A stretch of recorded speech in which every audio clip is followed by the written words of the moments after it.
October 1, the great day of the Great Shutdown. Part 2. Since everything Trump does is great, the shutdown will likely be great as well, albeit with a negative side. This time, Trump has decided not to simply send federal workers home while he and his team attempt to negotiate with the Democrats.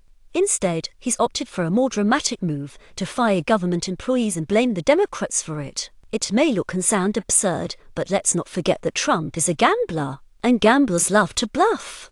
I believe this is just that, a bluff, and no one is actually going to be fired. However, Trump will play this card as a trump, no pun intended, in his standoff with the Democrats. Without a doubt, he will announce loudly to the nation that he is working tirelessly toward a great future for America, while the Democrats are putting up roadblocks by refusing to approve the 2026 budgets along with the passage of one big and beautiful law. It's worth remembering that this very law includes major cuts to healthcare and welfare programs for the economically disadvantaged. If the shutdown begins tomorrow, Trump won't miss the opportunity to proclaim that he was forced to fire government employees and to blame the Democrats for it. Yesterday, an emergency meeting was held between Congress and the White House to reach an agreement on at least temporary government funding through November 21. Unsurprisingly, the parties failed to reach a consensus. But frankly, that's no surprise. Just recall all of Trump's ultimatums to various nations around the world.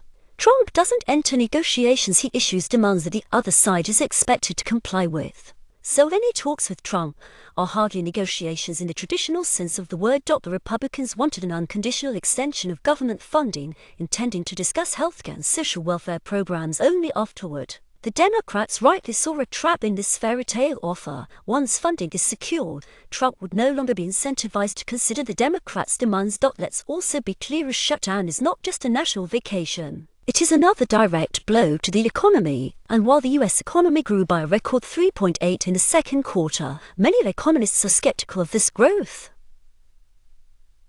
Depending on its duration, a shutdown could shave off several tenths of a percentage point from U.S. GDP growth. Wave pattern on Eurust. Based on my analysis of Eurust, I conclude that the instrument continues to build an upward segment of the trend. The wave layout remains entirely dependent on the news backdrop tied to Trump's decisions, as well as the internal and external politics of the new White House administration. The current trend segment could extend as far as the 1.25 area. At the moment, a corrective wave 4 is unfolding, which may already be complete. The upward wave structure remains intact.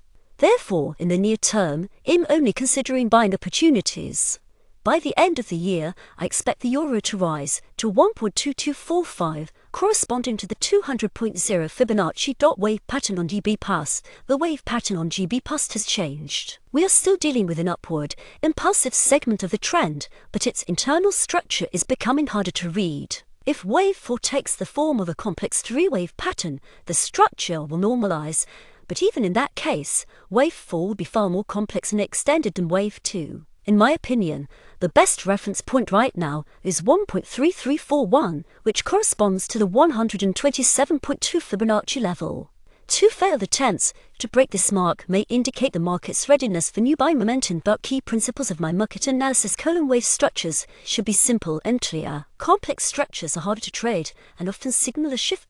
If you're uncertain about what's happening in the market, it's better to stay on the sidelines. There is no 100% certainty in market direction, and it will never exist. Always use protective stop-loss orders.